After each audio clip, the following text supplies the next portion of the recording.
Changanassery Abraham's infertility സെന്ററിന്റെ വന്ധ്യത രോഗവും ചികിത്സയും എന്ന പ്രോഗ്രാമിലേക്ക് എല്ലാ പ്രേക്ഷകർക്കും ഹൃദ്യമായ സ്വാഗതം.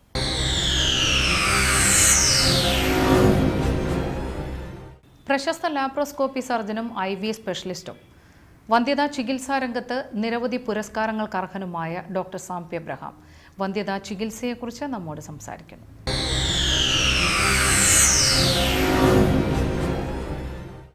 വന്ധ്യതാ ചികിത്സയിൽ പലപ്പോഴും ഡോക്ടറും രോഗിയും നേരിടുന്ന ഒരു വെല്ലുവിളിയുണ്ട്. എന്താണ്? റിസൾട്ട് കിട്ടുക എന്നുള്ളതാണ്. 40 വയസ്സ് താഴെയുള്ള ഒരാളിൽ നല്ല നിലവാരമുള്ള നമ്മൾ ഈ പടത്തിൽ കാണുന്നത് പോലെയുള്ള എംബ്രിയോ ഇട്ടിട്ടും പ്രഗ്നൻസി കിട്ടാതെ വരുന്നുണ്ടെങ്കിൽ നമ്മൾ അതിന് പറയുന്നതാണ് ഇംപ്ലാന്റേഷൻ ഫെയിലിയർ. അതായത് ഈ ഭ്രൂണത്തിന് ഗർഭാശയഭിത്തിയിൽ പറ്റിപ്പിടിച്ച് വളരുവാൻ കഴിയുന്നില്ല. ഇത് നമ്മുടെ ടെസ്റ്റ് ബേബി ചികിത്സയിലെ ഫെയിലിയറുമായിട്ട് വ്യത്യാസമുണ്ട്. അതായത് ടെസ്റ്റ് ബേബി ചികിത്സയുടെ ഒരാൾ ഫെയിൽ ചെയ്താൽ രണ്ട് രീതിയിൽ വരാം.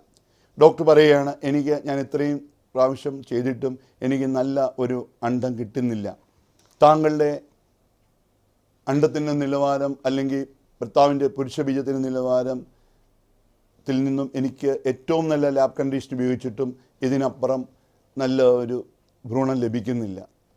അങ്ങനെയും നമുക്ക് വന്ധ്യതാ ചികിത്സയിൽ പരാജയം വരാം. അതായത് ഭ്രൂണത്തിൻ്റെ നിലവാര തകരാറ്.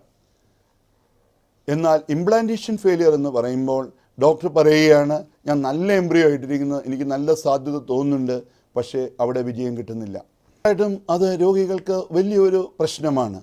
മാനസികമായിട്ടും ശാരീരികമായും സാമ്പത്തികമായും അവരെ തളർത്തുന്ന ഒരവസ്ഥയാണ്. ഡോക്ടർമാർക്കതൊരു വെല്ലുവിളിയാണ്. ഒരു രക്ഷകനായി ഇതുവരെ രോഗികൾ കരുതിയിരുന്ന ഒരു ഡോക്ടർ അവരുടെ ശിക്ഷകനായി മാറുന്നത് പോലെയാണ് രോഗികൾക്ക് അപ്പോൾ തോന്നുന്നത്. സാമ്പത്തികമായിട്ട് വലിയൊരു പ്രശ്നം രോഗികളുടെ മുമ്പിൽ ഇതുണ്ടാക്കാറുണ്ട്. ഇത് ഡോക്ടർമാർക്കും എംബ്രിയോളജിസ്റ്റുകൾക്കൊക്കെ വലിയ വെല്ലുവിളിയാണ്. എന്താണ് അവിടെ പറ്റിയത്? എത്ര പ്രതീക്ഷയോടെയാണ് ഞങ്ങൾ ഈ കാര്യങ്ങൾ ചെയ്തത്? താങ്കൾ ഒരു ഡോക്ടർ തന്നെയാണോ?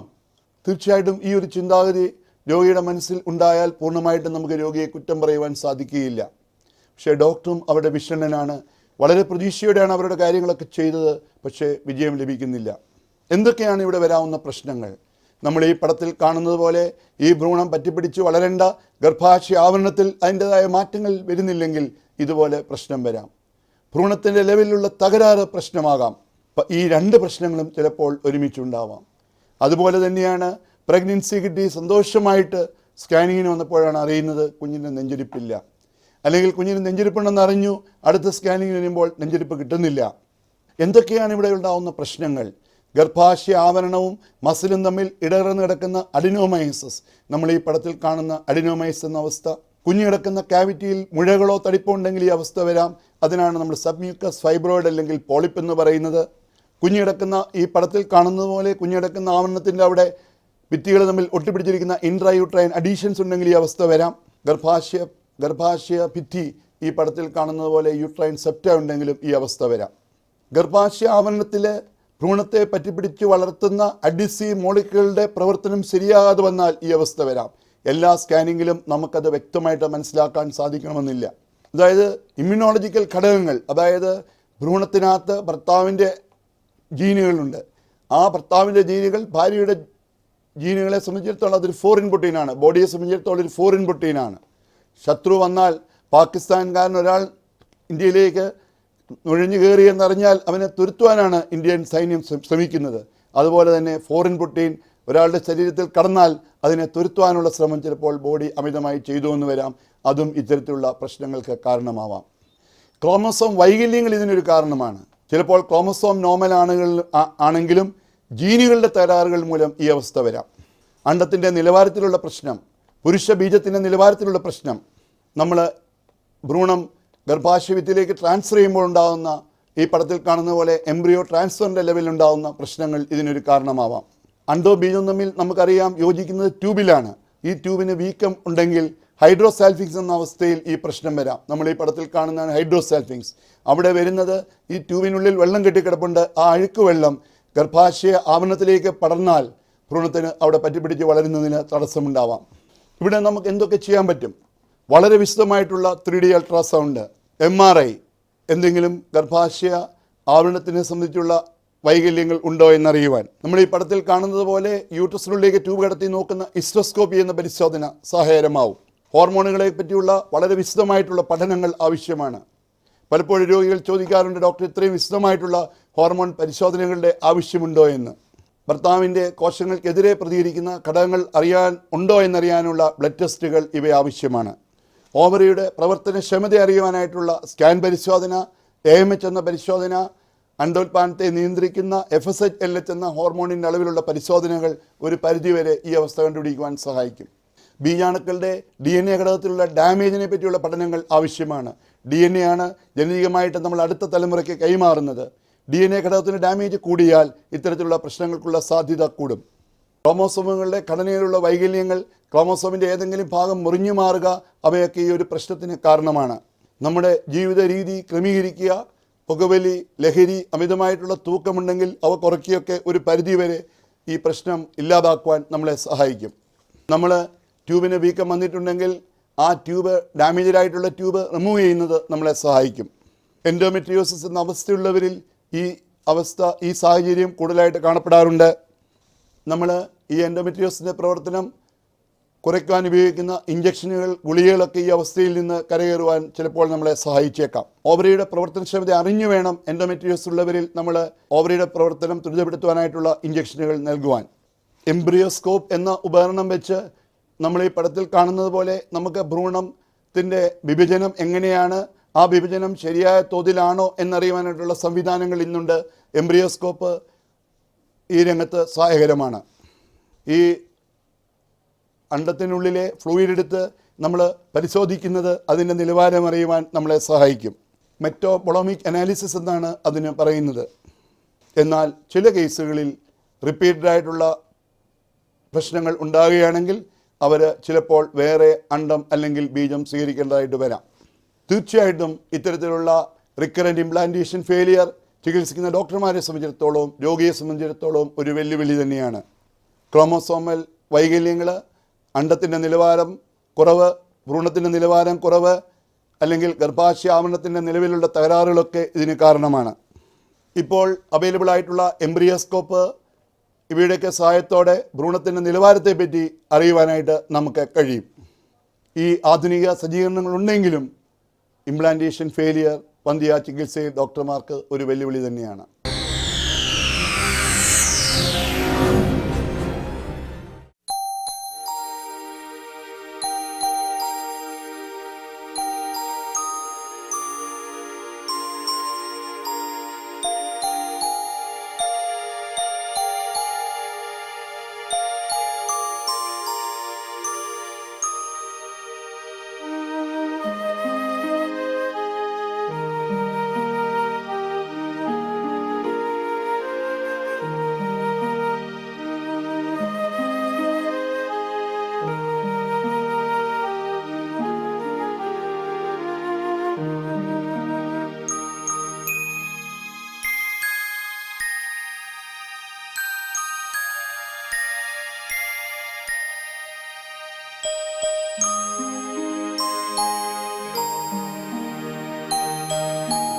Abraham's Infertility Research Laparoscopic 4D Ultrasound Test Tube Baby Center.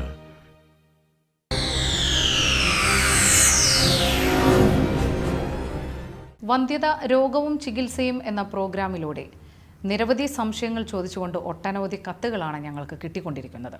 അതിൽ നിന്നും ചില കത്തുകൾക്ക് ഡോക്ടർ ഇപ്പോൾ മറുപടി നൽകുന്നു.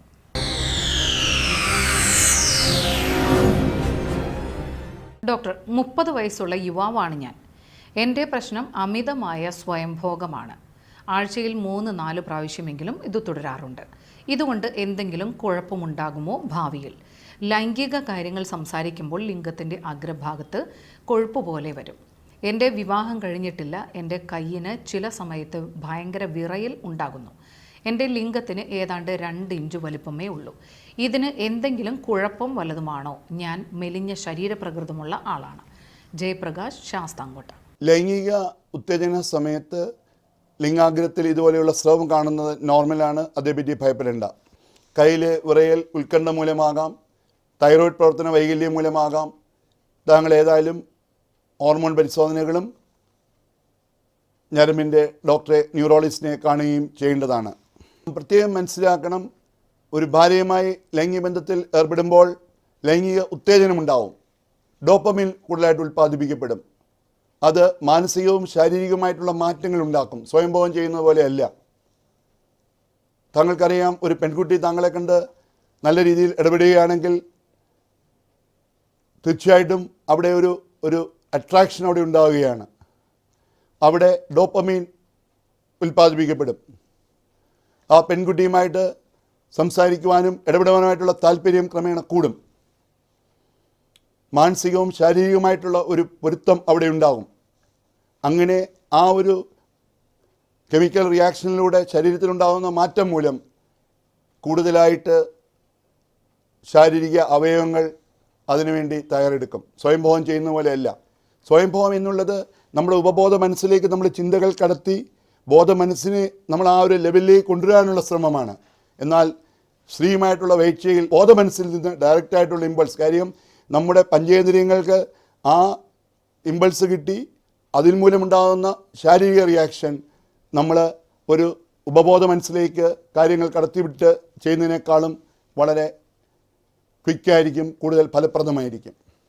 വിവാഹത്തിൻ്റെ ആദ്യ നാളുകളിൽ മാനസികവും ശാരീരികവുമായിട്ടുള്ള പൊരുത്തം വളരെ ഉണ്ടാവും. കാരണം ഡോപ്പമീൻ വളരെ ധാരാളമായി ഈ സമയത്ത് ഉൽപ്പാദിപ്പിക്കപ്പെടും. ക്രമേണ അവർ കുറേ നാൾ ജീവിച്ചു കഴിയുമ്പോൾ ഈ ഇത്തരത്തിലുള്ള ബയോകെമിക്കൽ റിയാക്ഷൻ്റെ ഉൽപ്പാദനം കുറയുകയും അപ്പോഴാണ് ലൈംഗിക വേഴ്ചകളുടെ എണ്ണം കുറയുന്നത്. അവിടെ ഭാര്യയും ഭർത്താവും തമ്മിലുള്ള ഇൻറ്റിമസിയാണ് പിന്നീട് പ്രാധാന്യം. ഒരു പുരുഷനെ സംബന്ധിച്ചിടത്തോളം തൻ്റെ നേട്ടങ്ങളാണ് പ്രാധാന്യം. നേട്ടങ്ങൾക്ക് ഭാര്യ ഒരു സഹായകരമാണെന്നുള്ള ചിന്ത അവർ തമ്മിലുള്ള ഇൻറ്റിമസി വളർത്തും. എപ്പോഴും എപ്പോഴും ഓർക്കണം, ലൈംഗിക വേഴ്ചകൾ സ്ഥിരമായിട്ട് പുരുഷനും ഭാര്യയും തമ്മിൽ നിൽക്കുന്ന ഒരവസ്ഥയല്ല. ഭാര്യയും ഭർത്താവും തമ്മിൽ ഈ താല്പര്യത്തിനിടയ്ക്ക് തന്നെ ഒരു ഇൻറ്റിമസി, ഒരു അടുപ്പമുണ്ടെങ്കിൽ മാത്രമേ കുടുംബജീവിതം സുഗമമാകൂ. ലൈംഗിക വീഴ്ചകൾക്ക് എപ്പോഴും ആദ്യം കിട്ടുന്ന ആ ഗ്ലാമർ ഉണ്ടാവണമെന്നില്ല. അതുപോലെ തന്നെ സ്വയംഭോഗം എന്നുള്ളത് ഒരിക്കലും ഒരു ശീലമാകരുത്. ഈ രീതിയിൽ നമ്മുടെ ലൈംഗിക ഊർജം വെളിയിൽ കളയുന്നത് ഒരാളുടെ ചിന്തിക്കാനായിട്ടുള്ള കഴിവിനെയും അവൻ്റെ ക്രിയാത്മക ശക്തിയെയും നശിപ്പിക്കും. അയാൾ അധോമുഖനാകുകയും മറ്റുള്ളവരുമായിട്ടുള്ള ബന്ധം തുടരുന്നതിൽ വിമുഖതയുണ്ടാകുകയും ചെയ്യും. കാരണം തന്നെ കൊണ്ട് തന്നെ കാര്യങ്ങൾ ചെയ്യാൻ പറ്റും എന്നുള്ളൊരു ചിന്തയിൽ അയാൾ ഒരു തെറ്റായ ദിശയിലാണ് യാത്ര ചെയ്യുന്നത്. മനുഷ്യൻ എപ്പോഴും വളരുന്നത് തീർച്ചയായിട്ടും അവൻ്റെ സഹജീവികളോടുള്ള ഇടപെടൽ മൂലമാണ് എന്നറിയണം. താങ്കൾ തീർച്ചയായിട്ടും സ്വയംഭോഗം എന്ന രീതിയിൽ നിന്ന് ക്രമേണ വെളിയിൽ വരുവാൻ ശ്രമിക്കണം. കുടുംബജീവിതം എന്നുള്ളത് അവിടെ ഭാര്യയും ഭർത്താവും തമ്മിലുള്ള ആകർഷണം, ഇതുമൂലമുണ്ടാകുന്ന രാസപ്രവർത്തനങ്ങൾ തീർച്ചയായിട്ടും കുടുംബജീവിതത്തിൻ്റെ ആസ്വാദ്യത കൂട്ടും. അപ്പോൾ ലൈംഗിക അവയവങ്ങളിലേക്കുള്ള രക്തോട്ടം കൂടും. അതിൻ്റെ ഫലമായിട്ട് ലിംഗത്തിൻ്റെ വലിപ്പം കൂടും. താങ്കൾ ഈ പറഞ്ഞ കാര്യങ്ങളൊന്നും കുടുംബജീവിതത്തിന് തടസ്സമല്ല. സധൈര്യമായി മുമ്പോട്ട് പോവുക.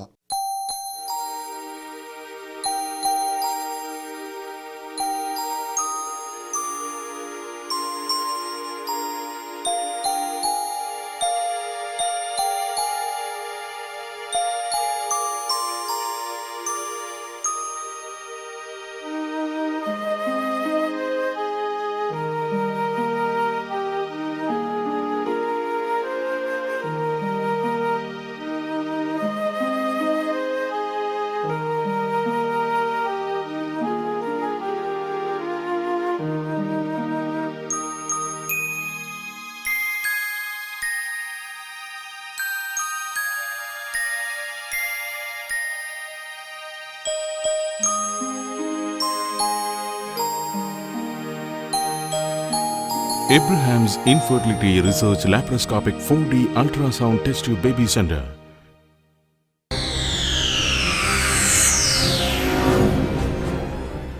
ഇനി ടെസ്റ്റ് മണി.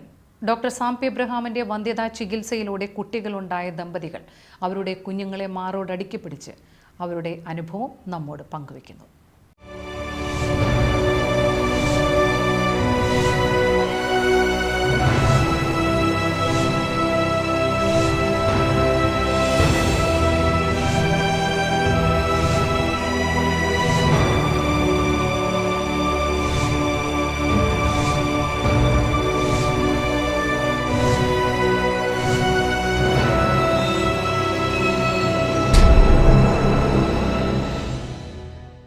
കഴിഞ്ഞ 20 വർഷക്കാലമായി വന്ധ്യത എന്ന പ്രശ്നം നേരിട്ടുകൊണ്ടിരിക്കുകയായിരുന്നു. ഐഡിയയിലാണ് ഡോക്ടർ സാം എബ്രഹാമിൻ്റെ ചങ്ങനാശ്ശേരിയിലുള്ള ക്ലിനിക്കിനെ സംബന്ധിച്ച് മനസ്സിലാക്കാനും 2010 ചികിത്സ ആരംഭിക്കുകയും 2 വർഷത്തോളം കാലം ദീർഘമായ ചികിത്സയ്ക്ക് ശേഷം 2013 ഏപ്രിൽ മാസം 21-ാം തീയതി നമ്മൾക്ക് ഒരാൺകുട്ടി ജനിക്കുകയും ആ കുട്ടി ഇപ്പോൾ 3 വയസ്സ് ആകാറായിരിക്കുകയാണ്. നല്ല സ്മാർട്ടായിട്ടുള്ള കുട്ടിയാണ്. വന്ധ്യതാ ചികിത്സ നേടുന്നതിന് വേണ്ടി ഏറ്റവും മഹനീയമായിട്ടുള്ള ഒരു കേന്ദ്രം ആണ് ഇത് എന്നുള്ള കാര്യം തർക്കമില്ല. അതിലേക്ക് പ്രയാസം അനുഭവിക്കുന്ന എല്ലാവരും തീർച്ചയായും വരാനും നമ്മുടെ ദുരിതം നമ്മൾക്ക് ഒഴിവാക്കി കിട്ടുന്നതിന് വേണ്ടി ഡോക്ടറുടെ സേവനം പൂർണ്ണമായും ലഭിക്കും. അത് നമ്മൾക്ക് നല്ല രീതിയിൽ തന്നെ നമ്മുടെ സമൂഹം ഉപയോഗിക്കണമെന്നാണ് എനിക്ക് സൂചിപ്പിക്കാനുള്ളത്. തീർച്ചയായും എന്നെ സംബന്ധിച്ചോളം എൻ്റെ കുടുംബത്തിനും നമ്മൾക്ക് ഇത് വൈകിട്ടാണെങ്കിൽ പോലും നമ്മുടെ ജീവിതത്തിൽ ഒരു വഴിത്തിരിവായി മാറിയിട്ടുള്ള എൻ്റെ നമ്മുടെ കുട്ടി ജനിക്കുന്നതോടുകൂടി ഒരു വഴിത്തിരിവായി മാറിയിട്ടുണ്ട്. അത് നമ്മുടെ ജീവിതം മുന്നോട്ട് കൊണ്ടുപോകുന്ന ഉത്സാഹവും അതുപോലെ സന്തോഷവും നിറഞ്ഞ ഒരു ജീവിതമാണ് ഇപ്പോൾ നമ്മൾക്ക് കിട്ടിയിട്ടുള്ളത്. ആ ജീവിതം നമുക്ക് തന്നിട്ടുള്ള ഡോക്ടറുടെ കുടുംബത്തോടും ജീവനക്കാരോടും എല്ലാവരോടും ഈ അവസരത്തിൽ നന്ദിയും കടപ്പാടും കൂടി ഞാൻ അറിയിക്കുകയാണ്. വിവാഹം കഴിഞ്ഞിട്ട് 13 വർഷമായി പല ഹോസ്പിറ്റലിലും ചികിത്സ നടത്തി ഫലമുണ്ടായില്ല. അങ്ങനെ ഇരിക്കുകയാണ് ചങ്ങനാശ്ശേരി സാം ഹോസ്പിറ്റലിനെ പറ്റി TV പ്രോഗ്രാമിലൂടെ അറിയാൻ കഴിഞ്ഞത്. അങ്ങനെ അവിടെ വന്ന് ഡോക്ടറെ കണ്ട് ചികിത്സ നടത്തി 1.5 വർഷത്തോളം ട്രീറ്റ്മെൻറ്റ് ചെയ്തു. ചികിത്സയ്ക്ക് ശേഷം പ്രഗ്നൻസി കിട്ടുകയും പ്രസവിക്കുകയും ഇപ്പോൾ കുട്ടിക്ക് 2 വയസ്സുമായി. സാം ഡോക്ടറെ നമ്മുടെ ഒരു കുടുംബം പോലെ അങ്ങനെ ആ സന്തോഷം പങ്കുവെക്കുവാൻ വേണ്ടിയാണ് നമ്മൾ ഇപ്പോൾ ഇവിടെ എത്തിയിരിക്കുന്നത്. അതിൽ ഡോക്ടറും കുടുംബത്തോടും ഹോസ്പിറ്റൽ എല്ലാ നഴ്സുമാരും നമ്മൾ നന്ദിയും കടപ്പാടും അറിയിച്ചുള്ളതാണ്. കല്യാണം കഴിഞ്ഞിട്ട് 10 വർഷമായി. ഡോക്ടറെ അടുത്താണ് ആദ്യമായിട്ട് ട്രീറ്റ്മെൻറ്റിന് വന്നത്. സാം ഡോക്ടറിൻ്റെ ട്രീറ്റ്മെൻറ്റിൻ്റെ ഫലമായി ഞാൻ നവംബർ 25-ാം തീയതി ഞങ്ങൾക്കൊരു പെൺകുഞ്ഞ് ജനിച്ചു. അതിന് ഡോക്ടറോട് ഒരുപാട് ഹെൽപ്പുകൾ ഞങ്ങൾക്ക് ചെയ്തു തന്നിട്ടുണ്ട്. അതിന് ഡോക്ടറോടും ഡോക്ടർ കുടുംബത്തോടും അവിടുത്തെ സ്റ്റാഫിനും നന്ദി രേഖപ്പെടുത്തുന്നു. ഞങ്ങൾ വിവാഹം കഴിഞ്ഞ് 1 വർഷമായി.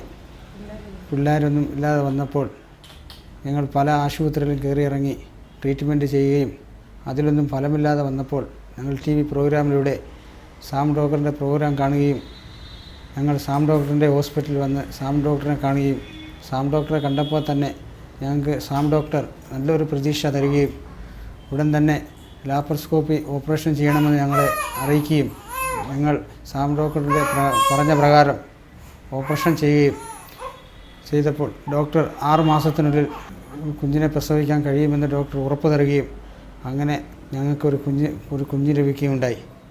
എൻ്റെ കുഞ്ഞിൻ്റെ പേര് നസ്രീൻ ഫാത്തിമ. അതേപോലെ സാം ഡോക്ടർ ഞങ്ങൾക്ക് സാമ്പത്തികപരമായി ഒത്തിരി സഹായം ചെയ്തിട്ടുണ്ട്. ഇവിടുത്തെ സ്റ്റാഫിനോടും ഡോക്ടറിനോടും ഡോക്ടറിൻ്റെ കുടുംബാംഗങ്ങളോടും ഞങ്ങളെ നന്ദി രേഖപ്പെടുത്തുന്നു. ഞങ്ങൾ വിവാഹം കഴിഞ്ഞിട്ട് ഇപ്പോൾ 9.5 വർഷമായി. 2008 സെപ്റ്റംബർ മാസമാണ് ഞങ്ങൾ ഡോക്ടർ സാമിൻ്റെ അടുത്ത് ആദ്യമായിട്ട് വന്നത്. എൻ്റെ വൈഫിൻ്റെ ഫ്രണ്ടാണ് ഡോക്ടർ സാമിൻ്റെ അഡ്രസ്സ് തന്നത്. ഞങ്ങൾ ബാംഗ്ലൂർ ജോലി ആയതുകൊണ്ട് ഞങ്ങൾക്ക് എല്ലാ മാസം വരാൻ സാധിക്കാഞ്ഞുകൊണ്ട് ഡോക്ടറിന് ഇമെയിൽ വഴി ഞങ്ങൾക്ക് മരുന്ന് നിർദ്ദേശിക്കുകയും ഞങ്ങൾ കഴിഞ്ഞ 3 വർഷമായി ഡോക്ടർ സാമിൻ്റെ അവിടെ ചികിത്സയിലായിരുന്നു. 2011 മാസം ഡോക്ടർ സാം ഞങ്ങളോട് പറഞ്ഞു ഇപ്പോൾ ഫൈനലായിട്ട് നമുക്ക് ചികിത്സ ചെയ്യാമെന്ന്. അങ്ങനെയാണ് 2011 ഏപ്രിൽ 2 കുഞ്ഞുങ്ങളെ ഗർഭം ധരിക്കുകയും നവംബർ 2011 ലാസ്റ്റ് വീക്ക് 2 കുഞ്ഞുങ്ങൾ ജനിച്ചു. ഒരു മകനും ഒരു മകളും ആരോഗ്യമായിട്ട് സുഖമായിട്ടിരിക്കുന്നു. ഞങ്ങൾ ഡോക്ടർ സാമിനെ അവിടെ ഒരു കാര്യം കണ്ടു, അവിടെ പേഷ്യൻസും അവിടുത്തെ സ്റ്റാഫും ഡോക്ടറും എല്ലാവരും കുടുംബം പോലെയാണ് ബിഹേവ് ചെയ്യുന്നത്. ഇനിയും എത്ര വർഷം കഴിഞ്ഞാലും ഞങ്ങൾ അവരെയും മറക്കത്തില്ല. അങ്ങനെയുള്ള റിലേഷൻഷിപ്പാണ് അവിടെ കണ്ടത്. അവിടെ വരുന്ന 2 കാര്യം മാത്രം ശ്രദ്ധിക്കണം. 1 ക്ഷമ വേണം ആ ഡോക്ടറെ കാണുമ്പോൾ അവിടെ ഇരിക്കുമ്പോഴൊക്കെ. 2 ഡോക്ടർ പറയുന്ന പോലെ ചെയ്താൽ 100% സക്സസ് കിട്ടും. ഞങ്ങൾക്ക് അങ്ങനെയാണ് ഇപ്പം സക്സസ് കിട്ടിയത്. അതുപോലെ ഡോക്ടറെയും അതുപോലത്തെ കുടുംബത്തെയും അവിടുത്തെ എല്ലാ സ്റ്റാഫിനെയും ഞങ്ങൾ നന്ദിയോടെ സ്മരിക്കുന്നു. ഞങ്ങളുടെ വിവാഹം കഴിഞ്ഞിട്ട് 16 വർഷമായി. 1 വർഷം കഴിഞ്ഞതിന് ശേഷം ഞങ്ങൾക്ക് ഇങ്ങനെ കുട്ടികളുണ്ടാവാൻ ബുദ്ധിമുട്ടാണെന്ന് അറിഞ്ഞപ്പോൾ ഞങ്ങൾ കേരളത്തിലെ പല ഹോസ്പിറ്റലുകളിലും ട്രീറ്റ്മെൻറ്റ് എടുക്കുകയും അതിനുശേഷം ഞങ്ങൾ ജോലി ചെയ്യുന്ന ബഹ്റൈനിൽ ട്രീറ്റ്മെൻറ്റ് നടത്തുകയും ചെയ്തു. അതുകൊണ്ടൊന്നും പ്രയോജനമില്ലാത്തൊരവസരത്തിലാണ് സാം ഡോക്ടറുടെ ഒരു പ്രോഗ്രാം കാണുവാനിടയായി.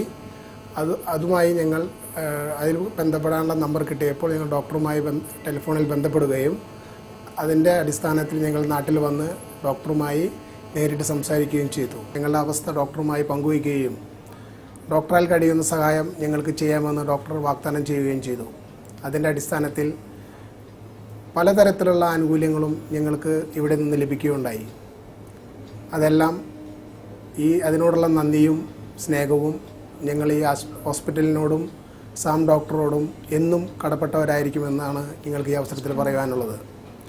ജീവിതത്തിലെ ഈ അവസരത്തിൽ ഞങ്ങൾക്ക് കിട്ടിയ ഈ ഭാഗ്യത്തെ ഞങ്ങൾ ദൈവത്തിനോടും ഒപ്പം സാം ഡോക്ടറോടും ഇവിടുത്തെ എല്ലാ സ്റ്റാഫുകളോടും ഞങ്ങൾക്കുള്ള നന്ദിയും സ്നേഹവും കടപ്പാടും ഞങ്ങൾ അറിയിക്കുന്നു. ഇപ്പോൾ നിങ്ങൾക്ക് വന്നിട്ടുള്ള ഈ മാറ്റം അതും പറഞ്ഞറിയിക്കാൻ കഴിയാത്തതാണ്. മക്കളില്ലാതെ വിഷമിക്കുന്ന എല്ലാ ദമ്പതികൾക്കും അതിനുള്ള അനുഗ്രഹമുണ്ടാവട്ടെ എന്ന് ഞങ്ങൾ സർവശക്തനോട് പ്രാർത്ഥിക്കുന്നു. ഞങ്ങളുടെ കല്യാണം കഴിഞ്ഞിട്ട് 8 വർഷമായി. ഇതുവരെ ഞങ്ങൾക്ക് കുഞ്ഞുങ്ങളൊന്നും ഉണ്ടായില്ല. TV-യിൽ ഈ ഹോസ്പിറ്റലിനെ പറ്റി കണ്ട് ഇവിടെ വന്ന് 4 മാസം ട്രീറ്റ്മെൻറ്റ് നടത്തി ഞങ്ങൾക്ക് ഒരു കുഞ്ഞിനെ കിട്ടി, ഒരു ആൺകുഞ്ഞിനെ കിട്ടി. ഡോക്ടറിൻ്റെ അടുത്തും ദൈവത്തിൻ്റെ അടുത്തും ഞങ്ങൾ നന്ദി പറയുന്നു.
Abraham's Infertility Research Laparoscopic 4D Ultrasound Test Tube Baby Center.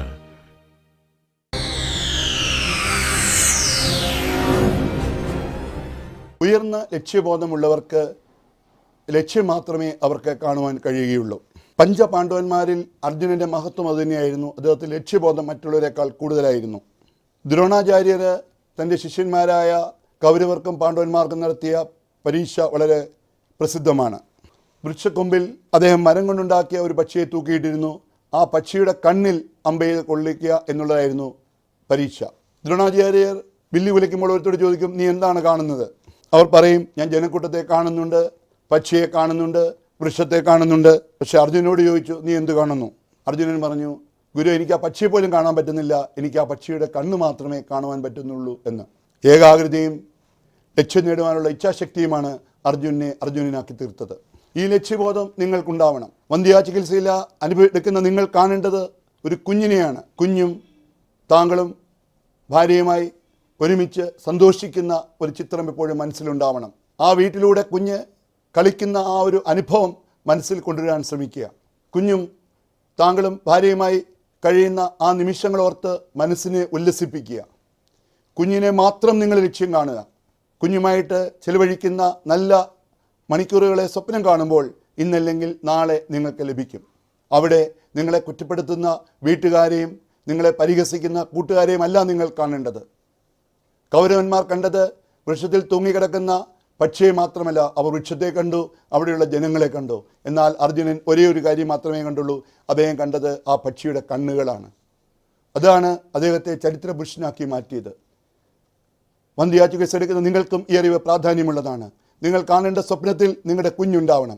കുഞ്ഞിനെ പറ്റി വ്യക്തതയുണ്ടാവണം. കുഞ്ഞിൻ്റെ നിറം, നിങ്ങളുടെ മുറിയിൽ കൂടി കുഞ്ഞുങ്ങൾ ഓടിക്കളിക്കുന്നത്, ഇവയെപ്പറ്റി ഒരു ധാരണ നിങ്ങൾക്കുണ്ടെങ്കിൽ നിങ്ങൾക്ക് മുമ്പോട്ട് പോകാനായിട്ടുള്ള പ്രചോദനം ലഭിക്കും. മറ്റു കാഴ്ചകളൊന്നും നിങ്ങളെ ലക്ഷ്യത്തിൽ നിന്ന് പിന്തിരിപ്പിക്കുകയില്ല. വന്ധ്യ എന്ന ശാപമല്ല, വന്ധ്യയ്ക്ക് വ്യക്തമായിട്ടുള്ള ചികിത്സകളുണ്ട്. ഇത്തരത്തിലുള്ള ചികിത്സയുടെ പ്രയോജനം സാധാരണക്കാരാൾക്ക് ലഭിക്കണമെന്നതിന് മാതാപിതാക്കൾക്ക് വളരെ ആഗ്രഹമുണ്ട്. നമുക്ക് ഒരുമിച്ച് വന്ധ്യക്കെതിരെ പടപരുതാം. നന്ദി, നമസ്കാരം.